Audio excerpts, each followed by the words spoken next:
I'm Stewart. I run Nuovo restaurant. I was at Papa Cino's before that, Sophia's before that. Got a job in '78 in a restaurant washing up. Went to college. Went into the hotel industry via what was then the Moat House in Northampton. My wife's family is very entrepreneurial. They helped me see the light of working for myself. One of the main questions I always get asked is, how does a boy from Northampton end up with Italian restaurants?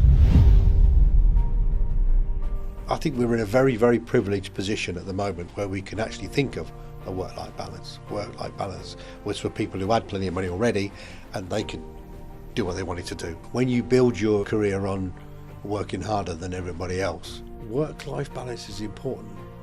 And you have to make that call yourself as to how much your business needs to be driven, whether you're driven by the money or the satisfaction of delivering a great service or just working just to pay the bills. Yeah. They have to be paid. Yeah. And people often come to me and say, God, you must have worked hard to make this work. There's not a business in the world where the person who started it didn't work hard. No, it doesn't exist. Before you start this episode, please can you click subscribe below and follow our social handles in the description. It's a massive help and it keeps you up to date with all the exciting announcements from the podcast. Stewart, thank you very much for coming on and having a chat with us. Pleasure. Agreeing to give you some of your time, so I appreciate you coming in. I'll start the same way every time, Stewart, so I'm just going to put you under a little pressure from the get-go. So do you want to just take a minute and just tell me a bit about what you're doing, what you've done? What I'm doing? What you're doing, what you've done. Bit about you. I'm Stewart. I run Nuovo restaurant, run other restaurants in town that you may have heard of. I was at Papa Cino's before that. I was at Sophia's before that. Previous to that, worked in hotels and restaurants, etc. So you've had a fair few years in the industry. A long time. Why hospitality? Because that was my first job. Okay. Yeah, I got a job in hospitality and kind of liked it really.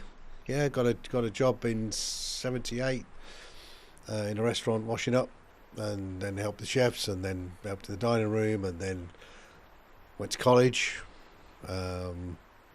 Worked a lot through that. Went into the hotel industry via what was then the Moat House in Northampton. Oh yeah. Still there. Stayed with that group for a while. It's not the Moat House anymore, but went through, worked with some great people there who taught me a great deal, kind of underpinned the knowledge that I had working through with independents. Worked my way up to a hotel manager of a small hotel in that group. Didn't really like it too much, to be honest with you, and my wife's family is very entrepreneurial, and they helped me see the light of working for myself. Yeah. And help facilitate it, and now here I am. Yeah. So is that something you thought you'd be doing when you were younger? Or is that something you just sort of fell into, like you said, through sort of your wife's family? Or the ownership? Yeah. Didn't know, to be honest with you. I didn't know. I pretty much made a lot of stuff up as I went along. I quite liked hospitality. I dreamed of having a more affluent life than I had at the time. Yeah. Although that wasn't the main driver, I think. The main driver was just to be successful as I can. Yeah. Through I enjoyed the work. I worked hard, and I pretty much went where the path led me. To be fair. Yeah.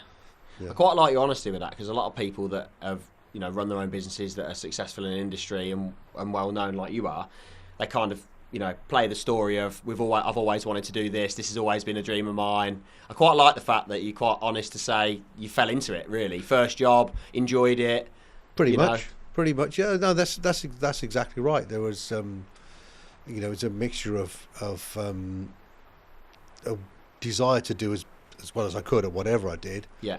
An opportunity that arose, and then people directed me in a particular play. I mean, my father-in-law said to me, "What are you doing running a hotel when you could have your own place?" And I was running a small hotel. I think it was about 20 rooms, country hotel. Yeah. Really plush. I wasn't very customer focused there because was in charge. That's not really me. And ended up in Sophia's on Bridge Street, which is a small restaurant with a very small kitchen and a very finite amount of things you can do. Yeah. Obviously very customer focused. And when I took the plunge to do that, it kind of opened my eyes to the possibilities of working for yourself, really. Wacky and the benefits world of doing it yourself. The benefits, if you work hard and you for yourself, Yeah. you reap all the rewards of working for yourself. Yeah. Yeah. And I didn't work any less hard for the hotels and stuff that I was in, but obviously you don't get all the rewards and you don't get to choose what happens. And I like getting to choose what happens to my customers, my staff, and the way the business is run. Yeah. Yeah. Yeah. So you mentioned about Sophia's, Papa Cino's, Nuovo now. All three, I've got experiences. Eating Good. in, fantastic experience. Not just because you're here, we've had this conversation previously, haven't we, in terms of sort of experiences of the past and certain meals and certain things that you've had. It kind of draws back memories from dates of old and nights out of old and all this sort of stuff. And I just think that what you've done with your current restaurant, with Papa Cino's especially, for sort of my age group, easily would be, you know, one of the top restaurants in the area. I think because of that, should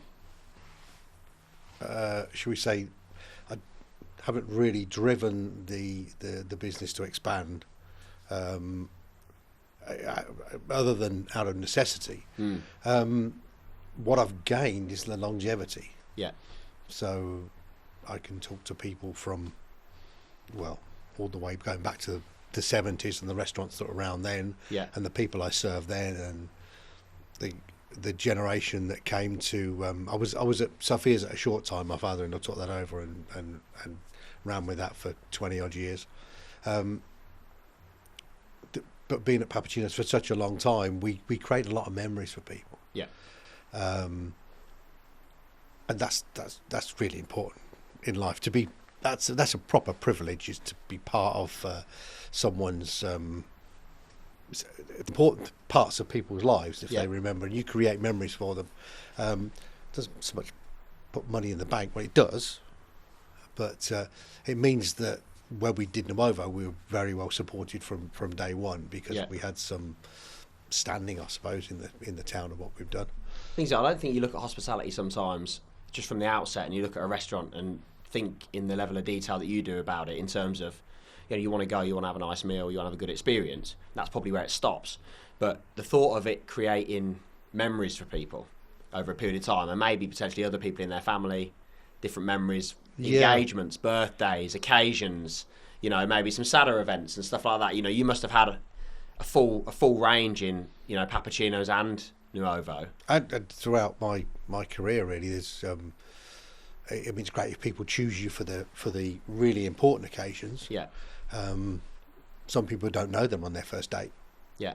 They don't know they're sitting with somebody who they meet in a restaurant, or they have a dinner with somebody.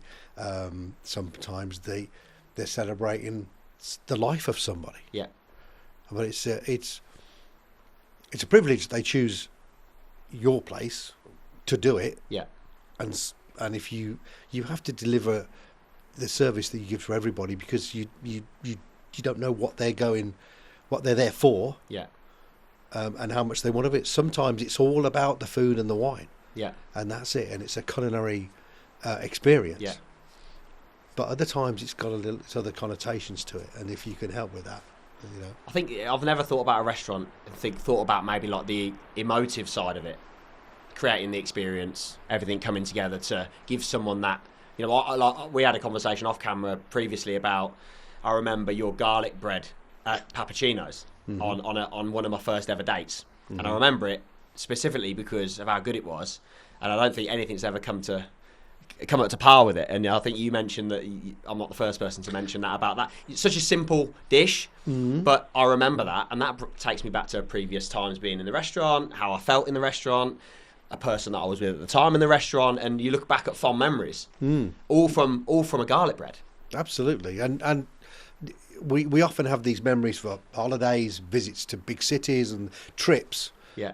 But the ones you make at home, the ones you make in in our town, or a county in Northampton, Yeah. they're important, and they're great for me because they repeat to me. I meet someone like yourself, Yeah. and we talk, and we end up talking about garlic bread. Yeah. I have people. I had somebody in the restaurant this weekend who was celebrating. They were celebrating a gentleman's 70th birthday. Yeah. And on the way out, the lady who booked it, Julia, came to me and she said, "You know, you did his 60th in Papa Cino's 10 years ago." And that's a lovely feeling to be part of their life. Yeah. You know, I don't really know the lady that well. I know her as a customer, and we talk, and but it's just fantastic, a feeling of well-being. Yeah. So it's not all about the money. Yeah, there must be multiple reasons why someone would come back though. I mean, how do you kind of maintain the quality, giving the experience top notch, but also controlling what that actually costs you? So they're the three. When I think about a restaurant, from no knowledge at all, I think about there's got to be a control on the costs. There's got to be a great experience and a feeling about going to the restaurant, and you've got to have high quality food and wine. What I think they're the three cornerstones of what you would build a restaurant around. Okay. But they all attack each other in a way. You spend too much on your cost, you've got high quality, but then dishes are really expensive. You might not have the bums on the seats. How do you sort of control those? I mean, number one, do you agree that they're important things? If not, what else? There's two important things. Yeah. Money. Sorry, not money. Sums. Yeah. Sums to do with the money. Yeah. And people. Okay. You can have great people in restaurants, but if they're not organised and nobody's done the sums, it won't work. And you can have fantastic sums, not concentrate on the people who deliver it, and not have the thing delivered. So people and sums. The two main. Know your. I was going to say, just know your margins, know what your costs are, know what proportion of your revenue they should take, and get great people to look after those things for you. So employing the right people is the most difficult thing. How do you guys go about doing that? Well, a lot of trial and error, to be fair, because as with most people in the independent hospitality industry, we're not trained in very much in the wider scope of business. It's one of those things that people feel they can just do. Yeah. So I can make a nice omelette. I'm going to open an omelette house. Boom, let's go. Right. Yeah. And then you've got a restaurant encapsulates all aspects of business, from HR, technology, accounting, before you even think about the food production, before you even think about the maintenance costs, the maintenance of your building, the refurbishment, design. This is just everything, which is fantastic, but not many of us go into it with training in many other parts other than I know how to cook that and get it on that plate. Yeah.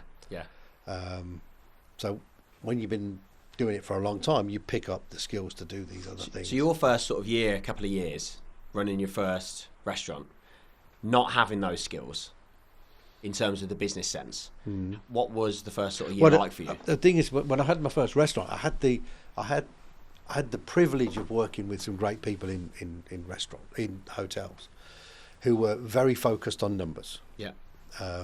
Were very food and beverage focused on numbers. So how to work out what you sell a glass of wine for, or a piece of toast, was kind of ingrained in me. Yeah. Very early. So I had that, and I had the willingness to work hard. And I do actually sometimes quite gullibly believe that there's good in pretty much everybody. If you treat them right, something will come back, and you can use that to help them deliver to people. So encouraging people for when they are right, rather than and steering people when they're wrong is so important.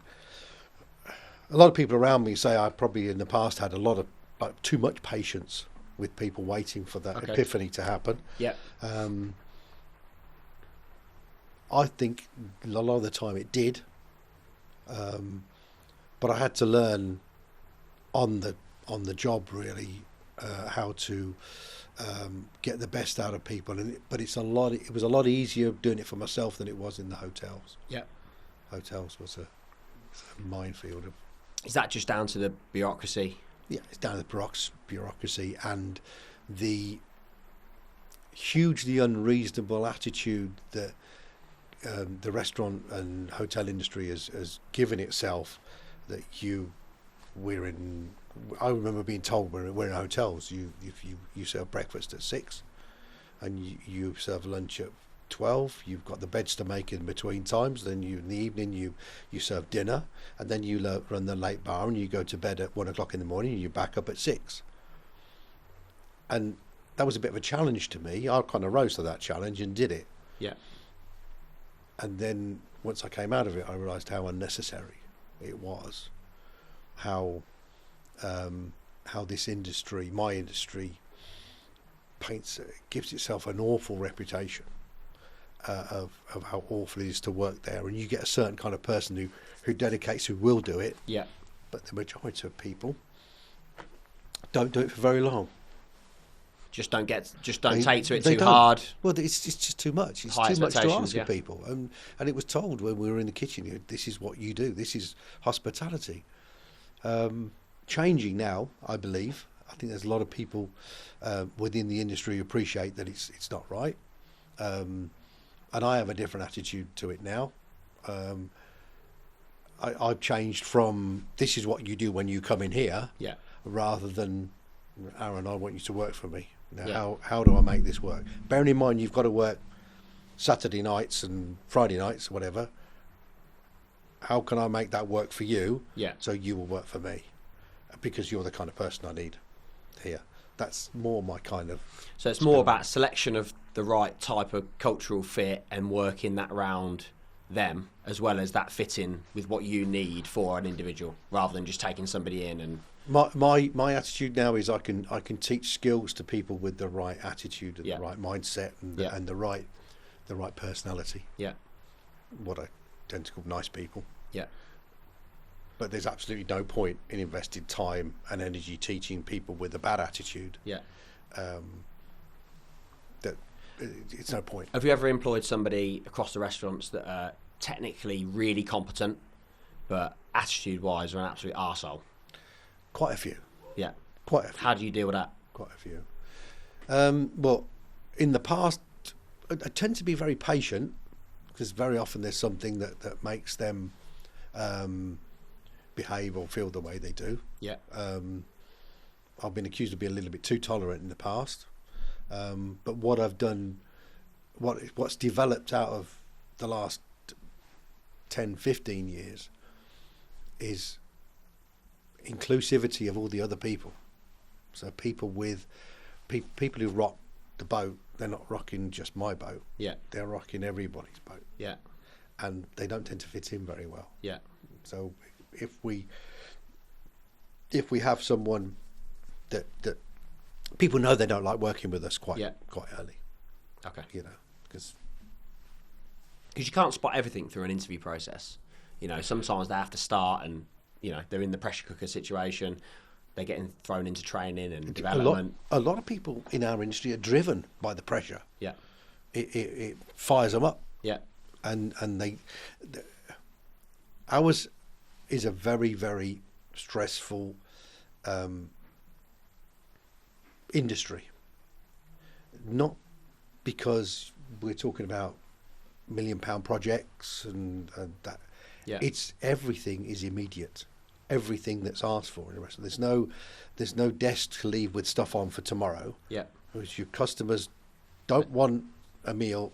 They want to organise the meal for next week, but the one who's there today wants it now. Yeah. And we all have an inbuilt timer in us that tells us when our food's taking too long. Yeah. We know from it's a countdown.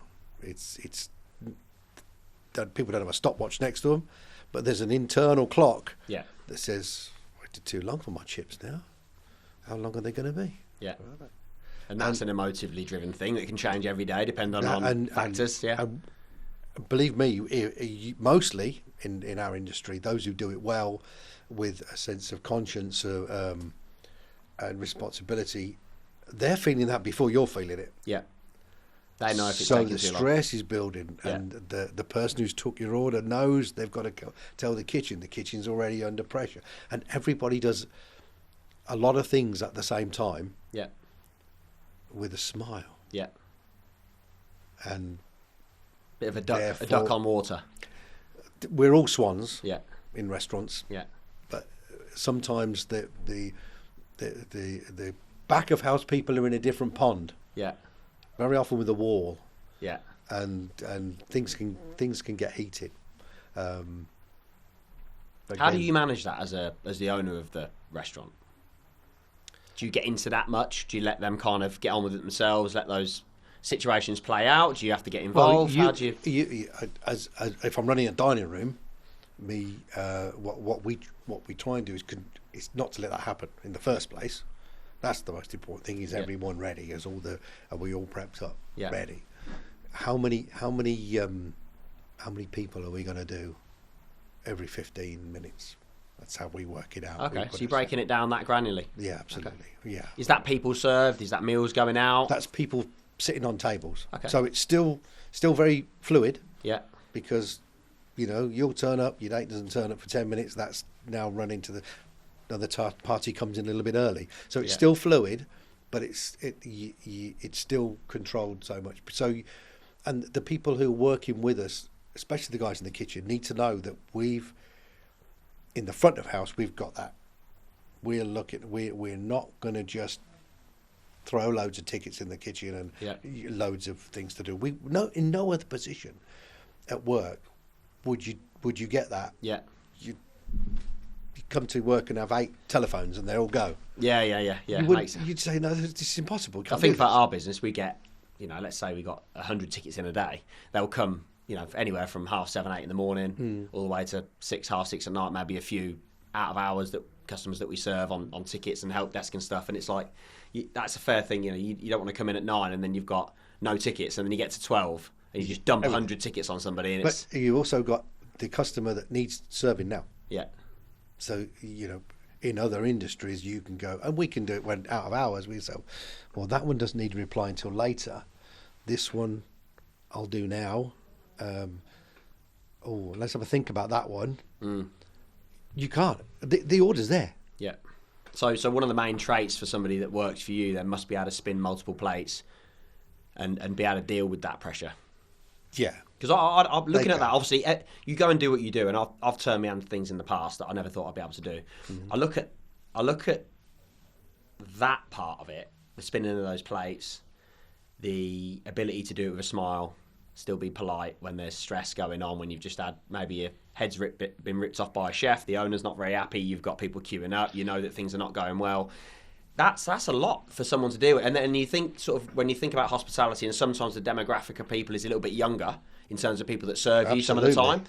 That's a lot but I think that's good for young people to be thrown in and learn those skills. But I can imagine that a lot of them kind of, feel, blimey, this isn't what I thought. Well, exactly. This is too much. Exactly. Because they could be stacking shelves at Co-op, doing whatever they want on their own time. Well, there's not many people of my age still doing it. Yeah, it's fast paced, isn't it? I think that's a shame. Yeah, because the young people that come into hospitality very often need a bit of protection. Yeah, because the general public,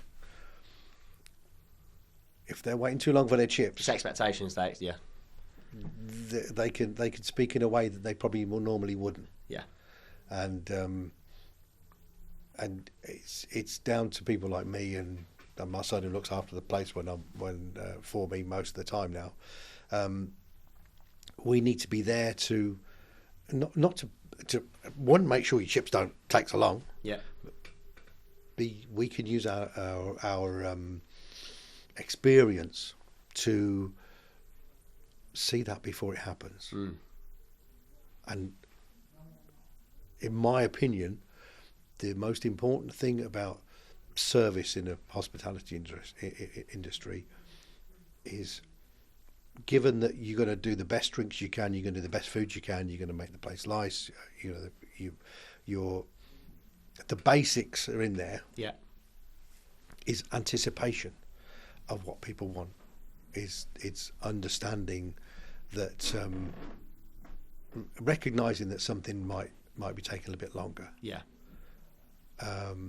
Recognize somebody might not have liked something. Yeah. Just general watching, looking, listening. You can tell. You can walk around. You can tell by people's body language at the table. You can tell if you've got a customer who's not having a good time. Yeah. And it might not be your food. It might be the circumstances of them. But reading that situation and coming between your younger staff and allowing them to learn to spot these things rather than have to find out with the customer wagging a finger at them. Yeah. I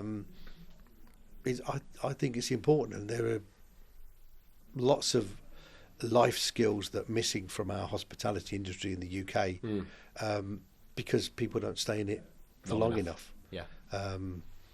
Which is a shame, because we all go on holiday and we'll go, oh, it's great in Spain. All the waiters were, like my dad. Yeah, yeah.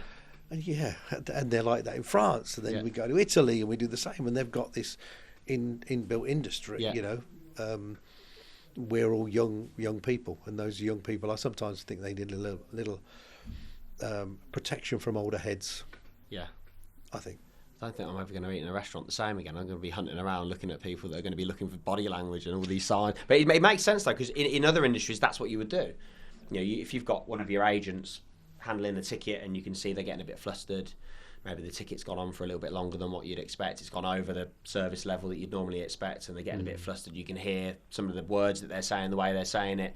You can be there to support. So it's common sense for a lot of things, but because I think restaurants quite a personal, relaxed experience most of the time, depending on the scenario. You wouldn't think that level of detail is going on, but it actually is. That whole thing's being thought of all the time, which I think is quite interesting. And the server at the time has probably got 8 tables. Yeah. 8 different scenarios, 8 different 8 orders, different things going on, all at a different time. Yeah. Is that the reason why at your place that you bring the food out when it's ready? Well, that's the small plate thing. Yeah. Which is it's a godsend, to be honest with you. Yeah. I can imagine how that logistically keeps things flowing. And actually, I really like that experience, because you order something, you're waiting a period of time. You may have some little plates to go on at before you get onto your main meal. I quite like the fluidity of things coming out when they're ready. I do. When it was introduced to me, I just thought about holidays. And when you go on holiday and you sit in a restaurant in Europe somewhere, and invariably something just comes. Yeah. And then something else just comes. Yeah. And then you realise you didn't really know what you're ordering, and something else comes, and you go away thinking that was fantastic. Yeah. I love that. Yeah. But when we get home, we wanted starter set, sort of. Yeah. And everybody has to come at the same time. And Brits are fantastically polite. Is everything okay? Yeah. I have to. Well, not only that. It's I have to go around and say, you can eat. And people go, well, and I say, don't worry, theirs will come in a second. Yeah. Because we're too polite. We're taught to sit and wait for everybody to have something, and then we have. Whereas people from virtually everywhere else in the world just go, oh, there's food. Yeah, eat. Yeah. And then they do that other thing that Brits don't do too well. Is, do you want to try that? Yeah, yeah. We don't do that. I've got mine. Yeah. I've ordered this, you've ordered that. Yeah. And the other great thing about the small plate thing is that you can order 3 or 4 things. Yeah. And if one's not quite what you expected it to be, you've still got the other 3 that you chose, and you're dead happy. The menu that you've got at Nuovo is so diverse, so well cooked, so diverse. There's some bits and pieces that I had when I was last there. I think we ordered 7 or 8 plates, just because I personally like variety. There's stuff that I like, and I'll order all the time, things like steaks or whatever, and it's never boring because it's well cooked and stuff. But I like the fact there was so much variety, stuff that I might not gamble on ordering a main meal on, because you don't want to waste that meal, that experience. There is that, and there's some fantastic places in and around Northamptonshire for the other style. There's lots of small plates now. Yeah. But and wouldn't advocate small plates as being the future for everybody. Yeah. I fancy a burger and chips or a steak and chips, and I go to places and have a plate because that's what I want. That's what you want. Yeah. You can't have a Sunday lunch without having everything. Yeah. And you have it at the same time. But yeah, I find Sunday lunch, if you get they all do it now. They put the meat and the Yorkie and the plate, and then the veg in the middle, and you have a little bit of what you want. It's exactly the same. Yeah, same concept. It's exactly the same principle. Yeah, in order for you to get what you want at the end of it. Well, you've mentioned your dad previously, your father-in-law. Yeah. What was that relationship like? How did that kind of blossom into a work? You mentioned he sort of give you quite a bit of advice and support and stuff. How did that work? It was his place I walked into when my aunt. I told my aunt I wanted to be a chef when I was 15. So she marched me into the restaurant. Took me to a restaurant that she knew the owners of for a long, long time. Yeah. It was a restaurant called La Ronde on Bridge Street, owned by a man called John Paneas. And I was just a little bit older than his youngest daughter. The whole family worked there. So I looked up to his sons. They were great friends of mine, still are, obviously. And just worked for that family, really. My family was a bit erratic. They're a bit all over the place. These people had a business and they all worked together. Yeah. And I liked working with them. I learned a lot, although I didn't know I was learning anything at the time. I was learning how to work hard. And they sold up. Okay. And went to America for a short amount of time, and I went and got other jobs, and then went into the hotel industry. And then a few years later, they came back. They came back because the youngest daughter came back and to England, and we got together, and then ended up marrying into the family. Yeah. And we've been together ever since. We married in 1985, and she's put up with me working silly hours for hotels for very little money. Yeah. And then very, very useful as a partnership because she's great with money. Yeah. And I'm not so much useless with it, but I like to obviously the business will be successful. Like we're a busy night, and when she makes sure the money goes to the right place, goes to the right people, and she does all the paperwork, and then we run our own company. But when Sophie's dad John came back back to England, he started his business career again with a fish and chip shop, and worked his socks off. When it comes to hard work, the man is a role model. He was on TV last night. Yeah. As the 91-year-old man who works in the fish shop in Kingsley. So that's amazing, really, when you think about 91 years old. A lot of people don't even get there, and he's still grafting away. It is nuts. It is nuts, and but it's a choice that he makes. He's because happy doing that. Yeah, he likes to be physically and mentally active. Yeah. He did try and stop. He did retire officially, not that long ago, but he didn't like it, so he went back to work, and he likes the people, etc. But it was him that said to me when I was within the hotels, you could do better for yourself. Yeah.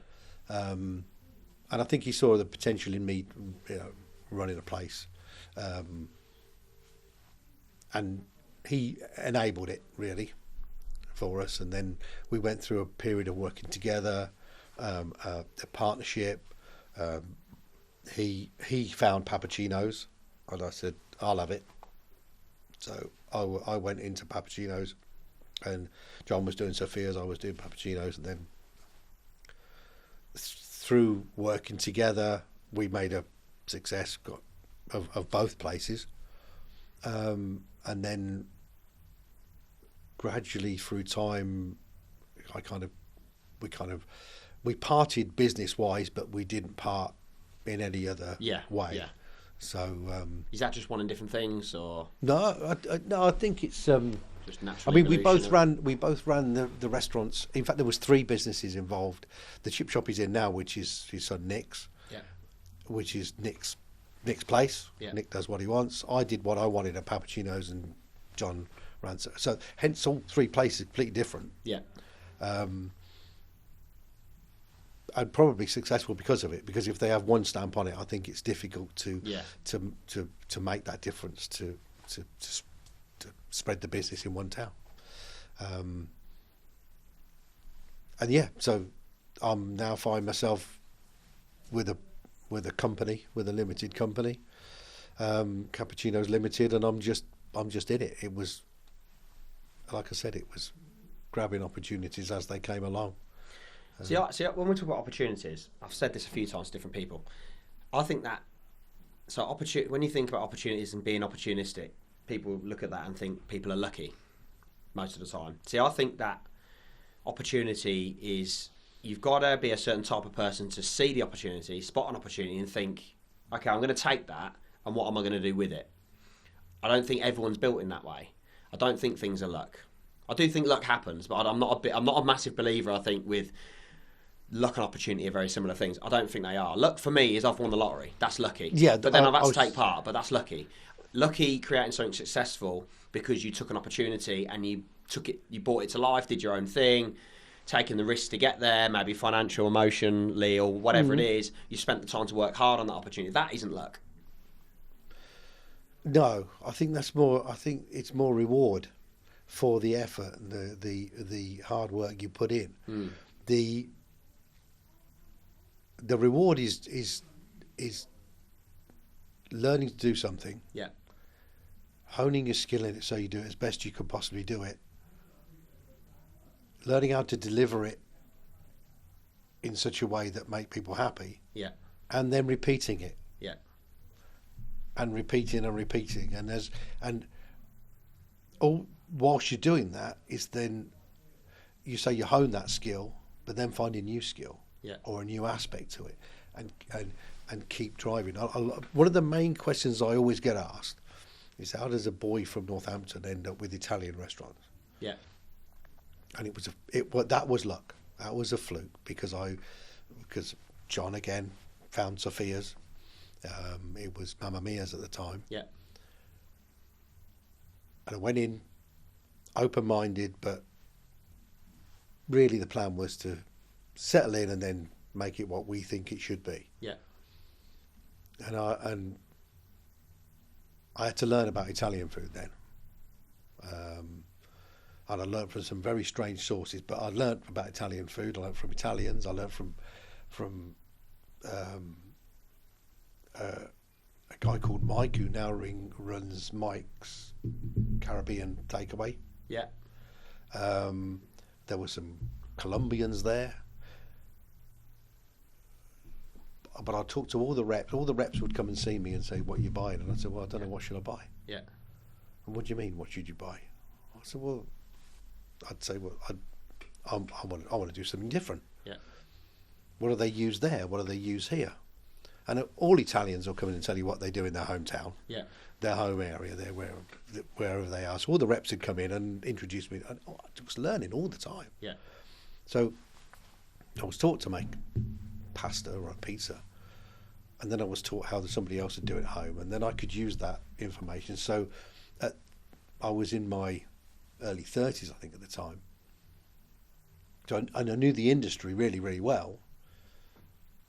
Quick word from one of our sponsors, Guru Technology. Simply put, they're the highest Google-rated company in their industry. A very different service and a very different set of products covering business-to-business mobiles, phone systems, energy, renewables and EV, security, CCTV, alarms, AMPR, broadband and IT. They specialise in dealing with companies who are receiving really poor service and spending a lot of money currently with their supplier. They will come to site, do a free of charge audit and fix any problems that you're having. So if you've got problems with your current supply chain, search Guru Technology in Google and give them a buzz. Thank you. Let's get back to the podcast. But every time a bottle of wine came to me that had a name on it I didn't know, I had to find out about that wine. Yeah.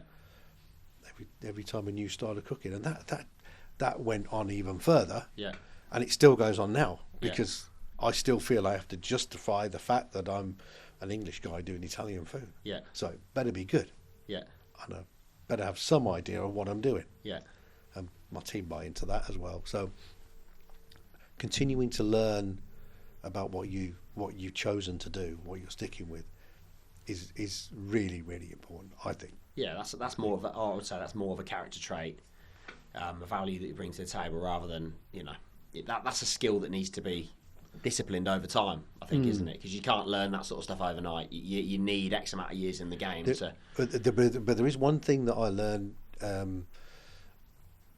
more recently that was a skill that I didn't realise I lacked before, and that was listening. Okay. That was listening. You listen to your customers because we're all quite precious about what we do. Yeah. The customer says, "Well, you've not done this right." And instead of getting the your wall back comes up, up. Yeah. Well, tell me, what do you think? And again, if I get people with experience of Italy, and I can draw on them, but I could also draw on the people I have around me, the team I have around me that are younger than me now, and listening to what they'll if they have an idea, make it. Yeah. Make it. Let's see. Sometimes I know before the idea that I have a preconceived perception that it might not work. Yeah. And a lot of the time I'm right, but not all the time. Yeah. And lots of people have ideas that people give you ideas. All you've got to do is listen to them. So your research is sometimes just saying nothing. Yeah. And giving people the permission and not permission. Yeah, permission is probably the word. To speak. Yeah. I'm in charge. You're in charge. What are we going to do? Oh, well, no, what do you think we should do? Yeah. I've probably got a preconceived idea. Yeah. But I think it starts with that question that you just said there. What do you think? What do you think? It's giving that person an opportunity to learn, think for themselves, and you know what? They might come up with the same idea as what you were going to do anyway, but then they feel empowered to go and deliver it. Every shoot and you'll score, right? So you might ask people what they think 10 times before they get a goal, before they hit an idea that comes. But how good do they feel when it happens? Yeah, and you've got that ownership, feel good factor. They've got it. Yeah, they're valued. Yeah, that's your dish. My guys, I could look at the menu and say that's his dish. That's Johnny did this. Da, da, da. Yeah. So, although I have overall control of everything that's on the menu, and I would veto things if I really thought they didn't fit, generally the team have come up with autonomy. And they're all Northampton, pretty much Northampton people, young people. I've got people from the age of 19, 20. I've got people who came to me as kids, as customers, now, cooking for me, and a lot of them cook a bit better than I did. Yeah, yeah. Well, that's the name of the game, isn't it? It's good. Fantastic. So you've been in the game, hospitality, for how long, roughly? Well, 78 until now. So we're 50 plus years, 50 years. Well, we're 47, 48 years. So you've seen a lot. So what particular moment would you say was your toughest time, and why? Oh. I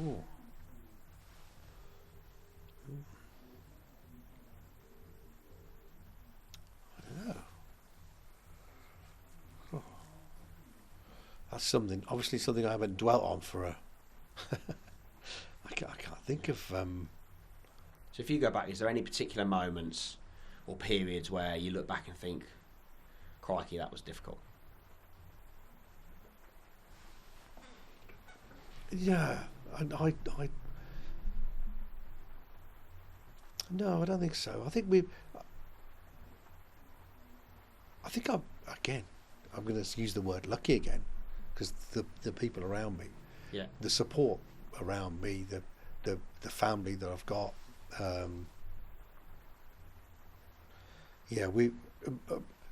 my lovely wife Sophie would not allow us financially to be on a knife edge. Yeah. And that's quite good for me, because that takes that out of my all I've got to go out. Don't worry about it. Yeah. I've got free rein. Go out and deliver. As long as I'm banking and I'm delivering, then I'm doing my bit, and I don't fret about the money. Is that because you've got somebody there that you implicitly trust? Oh, completely. Yeah. Completely. And I do believe in building up good relationships with people all around. So I've been lucky enough to, when Papa Cino's was coming to its natural end, I had such a good relationship with the people from Buddies, who are my neighbours, who got on really, really well. Yeah. And we then moved up to what was Joe's Diner. Yeah. Still very, very good friends with the guys from Buddies now. Still very, very supportive of each other. They run a completely different thing, but again, just good people. I think so many good people around, Yeah. So a lot of people are moving out of town, aren't they? So a lot of things in the. If you look at the papers and you look at sort of local social media, people that have been in the town for quite a while, a lot of people moving out of the town. A lot of people are sort of slagging the town off a bit to say it's going downhill, and all the big shops and bits and pieces moving out of the town centre. What's your kind of opinion on what's happening, and do you think that there's a positive future for the town centre moving forward? I do think there's the potential for a very positive future, but the future never looks like the past. Yeah. And that sounds a bit trite, but it doesn't. We look back in history and we see, they used to build these, and people used to live like this. So used to is the bit. Yeah. It will change, and what downtown Northampton town centre is going to feel and look like in 20 years' time will be different. What it will be, I don't know. Yeah. For me, so long as it's clean, it's well maintained, it's respected, and that will be the start of having something we can be proud of, or proud of again. Yeah. Because those of us that remember what Northampton was will probably not be around as much, and it belongs to the next generation. Yeah. And what they do with it, and the next generation don't necessarily want Marks and Spencers and Debenhams in their town centre. They don't need them. They've got online stuff. They don't need that. So, you guys planning on staying around? I'm not going. No, I'm not going anywhere. I've started thinking about retirement now, because I don't want to be like my father-in-law at 91, unless I choose to be. Yeah, Which, to be fair, he yeah. chooses to be. So, I've started thinking about it. So that's a plan in itself, and an exit plan. But we'll see. I work with my family. My son's heavily involved. My daughter does all our PR media stuff. She's a copywriter and writer. So if you've got a family arrangement, has there been so with a family arrangement, does that bring its own difficulties, as well as the clear positives are you succeed together and you're happy together and you can be proud together. That'd be, for me, that looking on, that'd be clear. But and we've had family and close friends working for our businesses in the past. It hasn't always worked. Some of it has worked and it's great, but some of it really hasn't worked and it's been really difficult. So have you had any sort of difficult periods in that respect. That management of kind of, you need to run a successful quality business, and the family kind of balance. That is always a balance in hospitality in particular. Yeah. And when you build your career on working harder than everybody else, you tend to go a bit too much.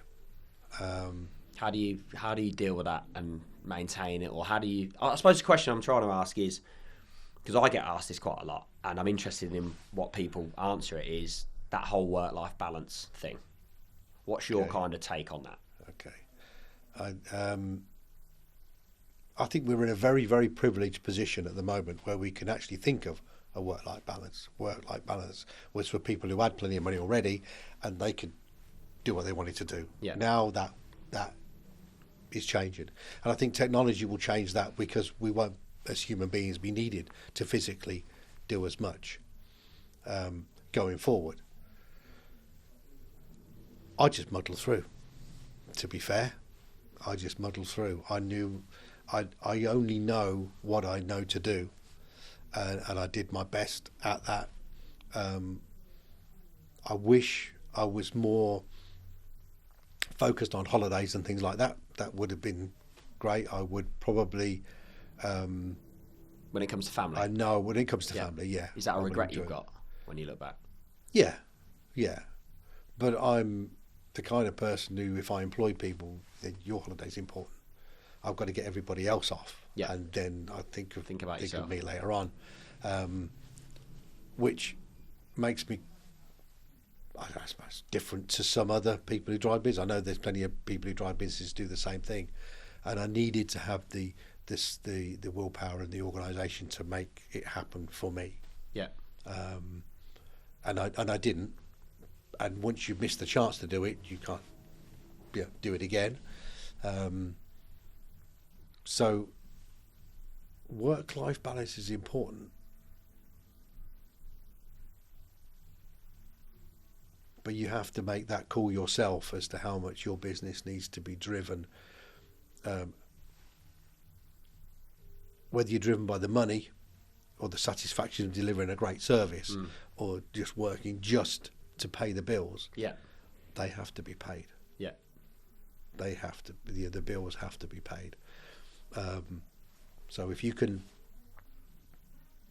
you have to. It's tough for people to understand that are not connected with it. I think, in my experience in the past hats or relationships that I've had, maybe it's me not discussing and being open enough about what's going on for them to understand, giving them an opportunity to understand a bit more deeper around what's happening, or whether it's them not being interested, or could be. I mean, whatever. Some of us in business, we take it, we keep the pressure on ourselves. Yeah. So I don't want to come home and load all the work stuff onto my family. Yeah. And make it their problem.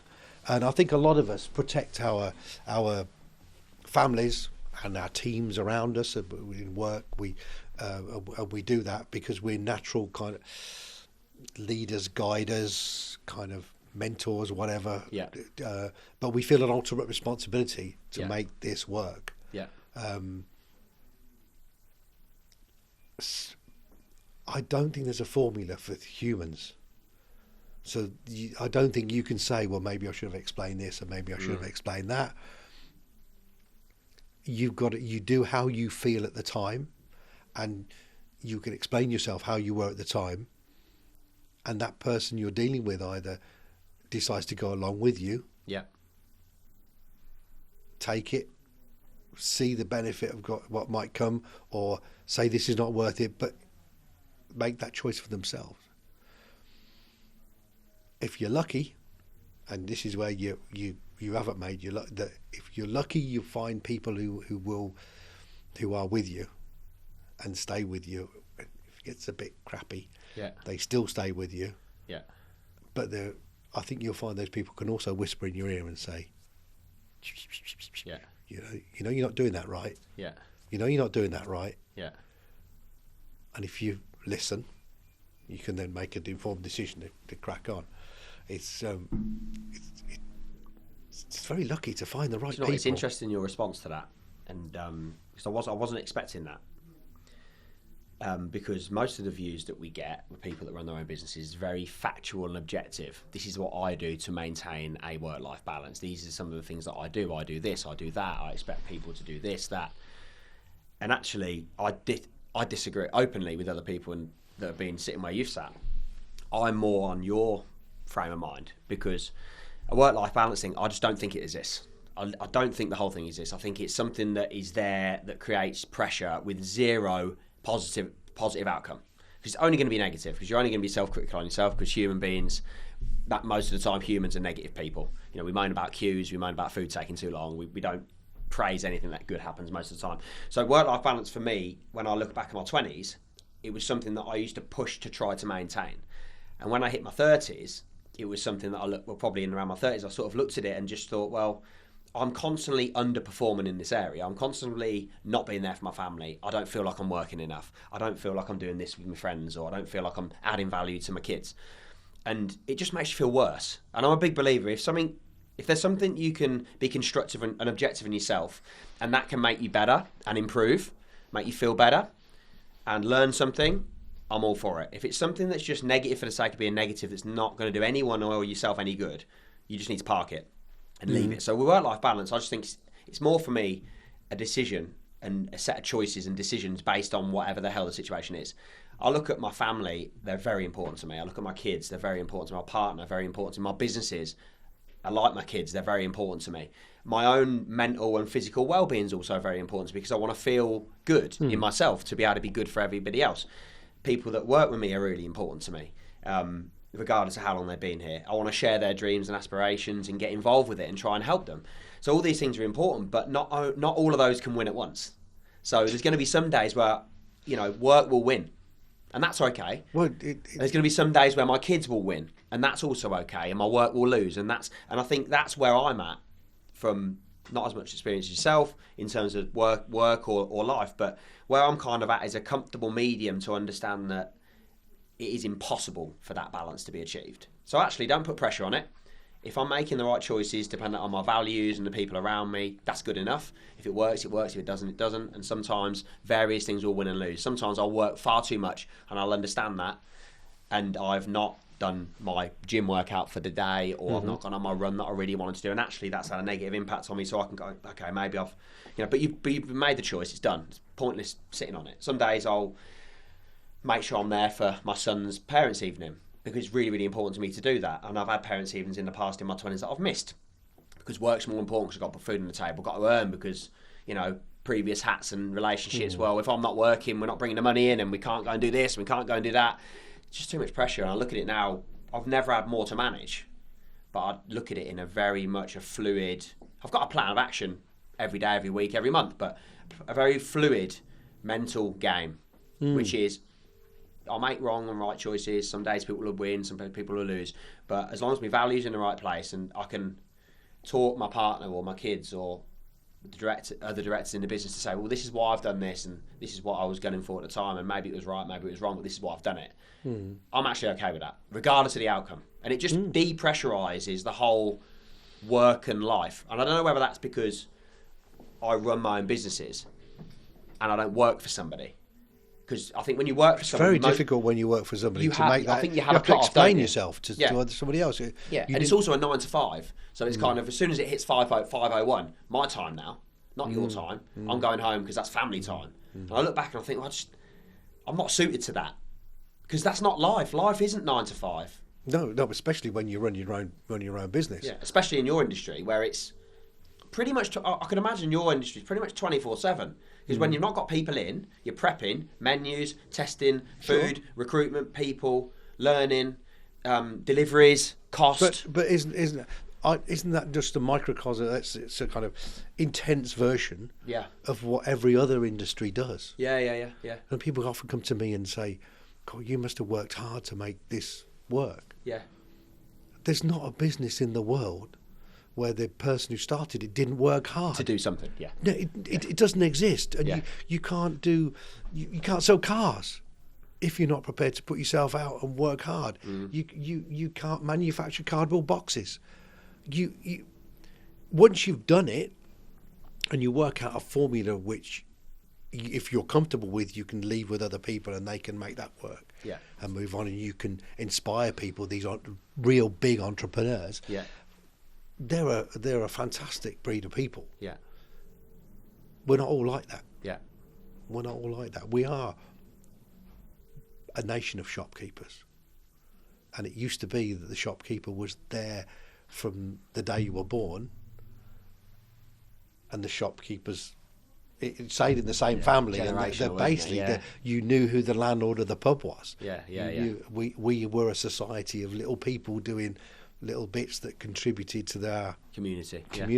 Yeah, through business. Yeah, through business. And through technology, I think some of that's been lost.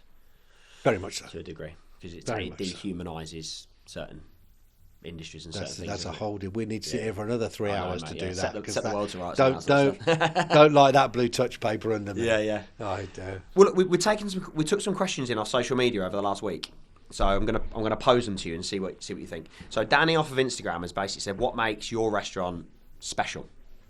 Well, ask Danny. Does he think it's special? He must do if he's asked it. I don't know. What do you think? What makes it different? What makes it kind of a unique place to be? So I feel the same. It's not a.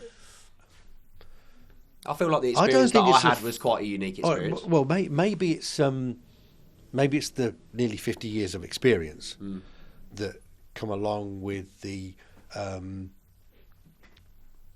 combining that with the brilliant team that we've got that delivers the food and the service in the standard to which they drive actually now. Yeah. Maybe that's just fallen into place now. You know, so if Dan's got a restaurant, tell him to stick at it for 30, 40 years, and he'll get the same thing. If I knew a formula that answered that, you'd be a rich man. I'd be that entrepreneur guy that we just talked about. Yeah. No, it makes sense.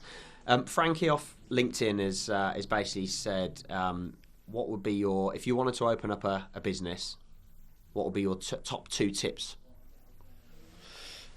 Just general. Restaurant business or just... She's not been specific, in general, so yeah, could be in general. Yeah.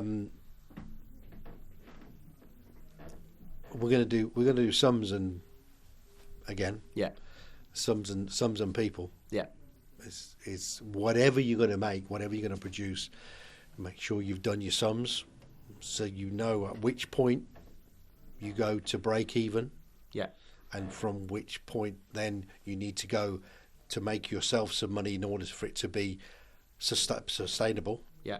If you want a business that just delivers you, a cup of coffee every week, then you can plan for that. Yeah. If you want to own a jumbo jet, then you've got to plan a bit more. If you just want to feed the family, etc., but you've got to have an idea of what those numbers are, and then get people around you to help you achieve that. And remember that people are everything. So listen to your customers, listen to your staff, and take their advice in good faith. Think about it and decide whether to use it or not. But this is on the basis that, on a third thing, sorry Frankie, is that you really, really believe in your product. So that's a given. Yeah. That's a given, that you can make chocolate buttons better than everybody else. So how many do you need to sell to get to this point here? And then how are you going to deliver it? What do you think is most important of those 3 things? So you're basically saying you need to be able to have the belief and the optimism that you can make the best X. Mm-hmm. You need to be on top of your numbers. Yeah. And you need to really understand and work with people. So people, speaking your words, people, sums. Is there an order? Yeah, there is. I think there is. I was going to say you can't do it. They all got to go together. Yeah. But I think one of the things that a lot of people potentially might miss out is sums. Okay. Is sums. Yeah. It's being nice, have a nice day, lovely. Some people have got the gift of the gab. And I teach my people, if you've got the gift of the gab, you've got to learn how to use it, because it's the gift that doesn't keep giving. Yeah. unless you train it to do something else. So like if you're a footballer, if you play football and somebody teaches you to do it better, you're a natural, brilliant.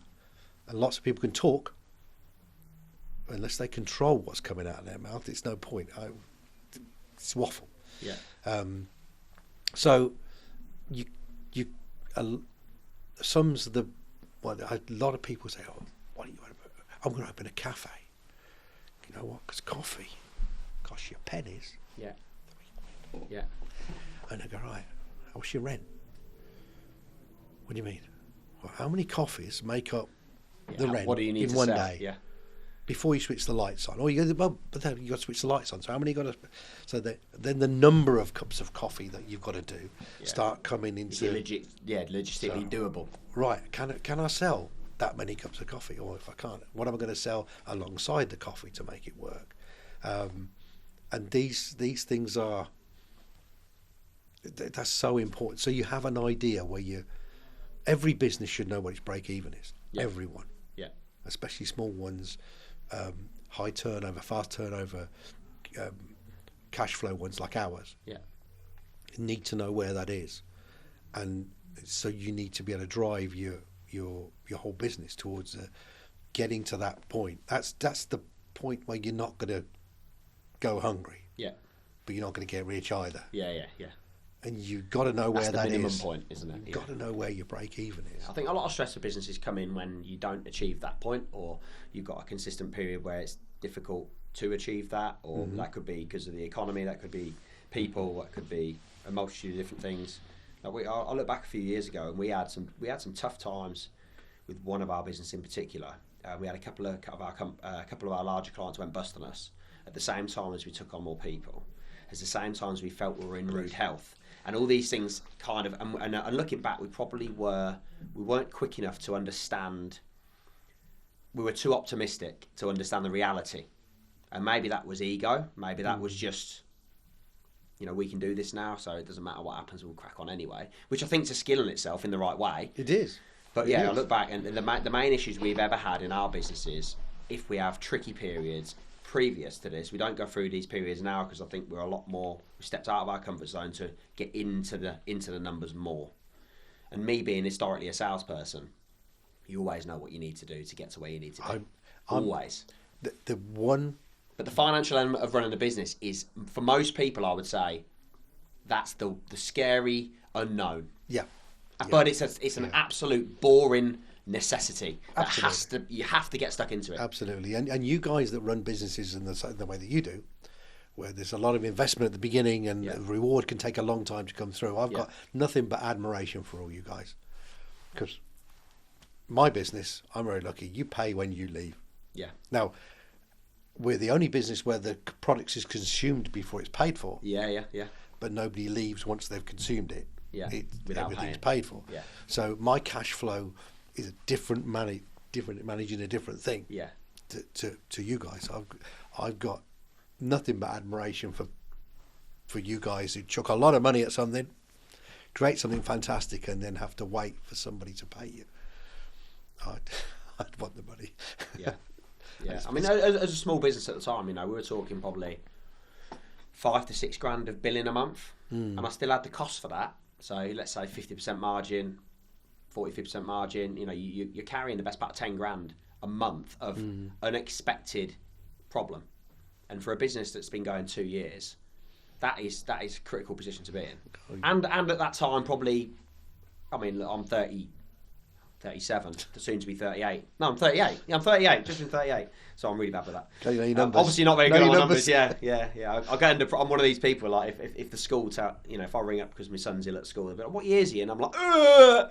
From someone that handles pressure quite well, as soon as I get given a date of birth, a year at school, I'm like, But yeah, 38. I know a lot more than I did when I was 28, but you're always learning. You've always got other newer situations and stuff like that. And I think, the financial element of it, I think, is something you should throw yourself into. Anybody listening to this that wants to do something for themselves, or is employed and has any aspirations to do something for themselves, I wished I'd have had maybe a couple of years exposure to that area in any other business that I've been in, just so I started to understand it. Because you could be trading for a year, 15 months, 18 months, and know nothing about your P&L, about your profit and And loss, nobody about stops your you. forecasting. Yeah, nobody stops you. Nobody says you're not qualified to do this. Because they want to, you outsource it, they take your money off you, they're expensive, it's 200 quid a day for this, 350 a day for that, and it's like, you think you have to pay this stuff, I don't know it, it's a dark art.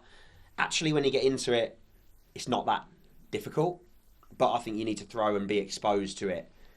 True, but then I'm going to bring you back to people again. Yeah. Because you're not the first person to do it. Yeah. So listen. Yeah. Talk to people.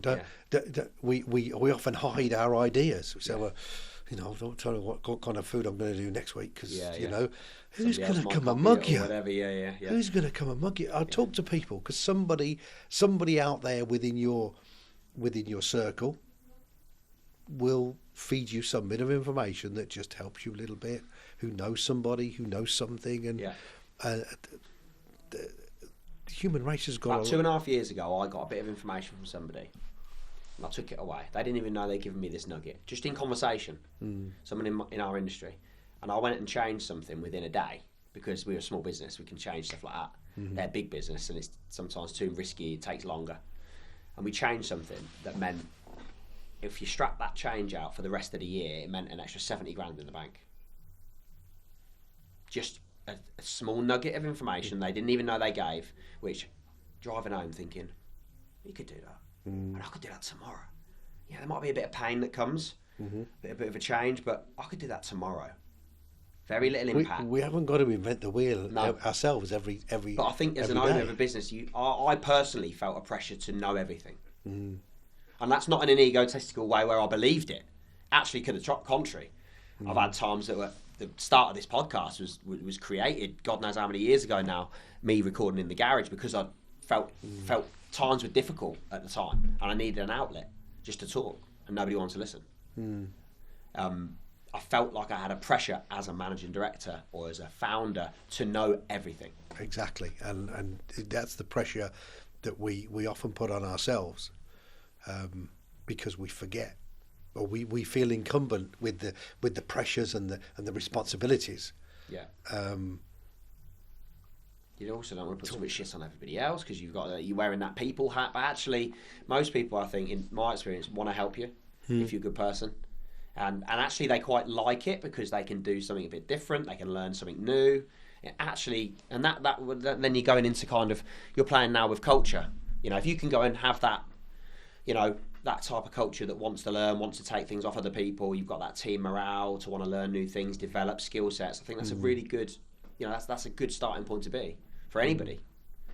Very often your competitors are, that word competitor makes it seem like I can't tell him what I'm doing because I'm competing. Yeah. Whereas very often the reality is the pie is big enough for everyone in your sphere. Yeah. So you might be dealing with a customer over there that wants this. Yeah. But Mr. Big Boy over here, well, I'm not interested in that anymore. I've done that. I'm doing this now. Yeah. But we'll gladly give you those little bits of information that help you. Yeah. You're not, Vodafone and 3 vying like that. We're all growing together. And there's a lot of. There's a lot to be said for listening to what people have to. Yeah, I agree. Have to say. You'll have to come and see us on Friday. We've got a business lunch. Have you? Yeah. I was going to ask you about that. I made a note about this. So, is this the Independent Business Collective, or was this something else? No, that was something else we set up years. Yeah, we set that up a while ago. That's a town. That was a town centre moaning shop. Yeah. In order to help ourselves get off the. It's always about parking. Yeah. Every so often the council does something about parking. All the traders get together, have a moan about it, and that was one umbrella for that. Then that fizzled out and changed into a WhatsApp group that we have now for the town centre. Okay. Yeah. No, that's what that was. No, we do a business networking lunch. Yeah. We've done it since Papa Cino's years and years ago. We dropped it after COVID, brought it back in the middle of last year, where we invite people to just come and have lunch and meet other people. Yeah. So it's networking without the formality. Yeah. No presentations. Which I think that is very. Look, horses for courses, but when you look at the other like things like your BNIs and stuff, and it's, I don't know if you've ever been to one of those, but I have, yeah. you stand up, you've got a minute, you go through the bits, and it's very much, don't get me wrong, sure people get some stuff out of it. Yeah, I'm sure they do. But I think for me, I much prefer meeting like-minded people, speaking to people in a more relaxed environment where you can get to know somebody, what they're about, and it's not just about the numbers. Yeah, and the more people you talk to, the way we look at it is you tend when you break bread with people, you tend to chat away. Yeah, of course you do. And then one of those snippets comes out that you were talking about. Yeah. And what we find is that they become associates, maybe friends, whatever, but they know somebody who knows somebody, and it's always the way, isn't it? And we did this. Locally. We started this a long time ago. We started again in the middle of last year, and we've got 40 odd coming to Friday. Nice. And we just have a very simple lunch. Make everybody chat away before we sit down. Yeah. Everybody sits. We eat one course. We move everybody. Eat another course. Then people go. Yeah. We don't restrict people from coming. If we end up with, 20 printers, yeah, then they'll talk to each other. Yeah. And then that situation we're talking about comes on. You don't need just one of everything in the whole world. Yeah. So I do that with my friend Brian. We'll be doing that on Friday. So you have to. So is that something you need to book into, or is it you just sort of turn up, or what's? We like you to book in purely because there's a list. Yeah, and this happens every Friday. Happens last Friday of every month. Last Friday. So for people listening to this, what will be the process for getting involved in that, finding out more? I will have to send you a link. Yeah. That people can link into to Brian at Maximum Profit. So Brian's a business coach. Yeah. He doesn't use it to push his own business. He's like the rest of us, just meets people. Yeah. And you just literally log on, and if you turn up, you pay, and if you don't turn up, you don't pay. Yeah. Because we know that in business things happen, and sometimes you can't go. Yeah. Am I going to be put out by one person missing or no? Yeah. Because on the converse, that would say if you find you can make it tomorrow, drop in. Yeah. So it's informal from that point of view. Yeah. But so it's been going a long time. Yeah. A long time. And a lot of people come because they like the food. Yeah. Yeah, yeah. Well, it ticks a few boxes, doesn't it? At the end of the day, meeting good people, your experience in the environment is good. Yeah. It's good, and people talk, which is the main thing. We have a little. We give a bottle of wine away. That's for courtesy of our friends at All Things Business, which you probably know the guys there. So it's a very simple thing, but very informal. Yeah. It's just nice to do something for the business. When we put the episode out, we'll make sure we tag the link that you send. Okay. And then people can sort of engage on that as well. In terms of reaching out to yourself or finding out more about the restaurant, or even booking and turning up at the restaurant. So where can people, if people are interested and want to give you guys a go or want to reach out to you about anything you've said today, how best to go about doing it? Well, anybody can if you the old-fashioned way is to dial the number for the restaurant. Dial the number, and ask for me. Yeah. As people can probably tell, once I get talking, I'll talk. You email me again. We'll put an email link on. We'll put a link to the booking site, but you can book online. You can book in person. We a lot of people do use the automated service, but we like to talk to people as well. Speak to me. If I'm not around, Charlie at the restaurant will help. Anything you need to know, or just drop in and see us. Yeah. Look, I think it's been a really valuable chat, Stu, and I appreciate you coming in. I think there's some really good takeaways and nuggets of kind of advice that can be used outside of hospitality, as well as just, when we've spoken about sort of that kind of work-life balance situation and your sort of upbringing and work ethic and attitude, and how you value knowledge around the cost, but also really value a person's contribution and how to develop people through in businesses and stuff like that. So there's tons of takeaways for people to take away. For me personally, I've eaten at 2 of your restaurants, and without sounding corny, the food's great. There's diverse menus. Everything that comes is really well presented. The food's great. The people that are actually serving you the food are knowledgeable about what's going on. The food, the specials, they're nice people, which I think is a trait that unfortunately goes unnoticed sometimes. But they're genuinely nice people that want to help you. And I had a great experience. You know, I had my youngest. She'll be 2 tomorrow. So yeah, back when she was a few weeks ago, she was not the easiest knocking around your restaurant. Wasn't running around like a lunatic, but certainly wasn't the easiest. So, you know, your restaurant caters for everybody, and she enjoyed some of the food as well. So I can't praise you guys enough. It's had a really good experience. Definitely be coming back. So if anyone wants to check you guys out, search it online and reach out to Stewart directly. Perfect. Brilliant. Thank you very much. Thanks, mate. Thank you. All right. Brilliant. Perfect. That's a wrap. Oh, thank you. Thank you very much, mate. Really, really good having you on, buddy.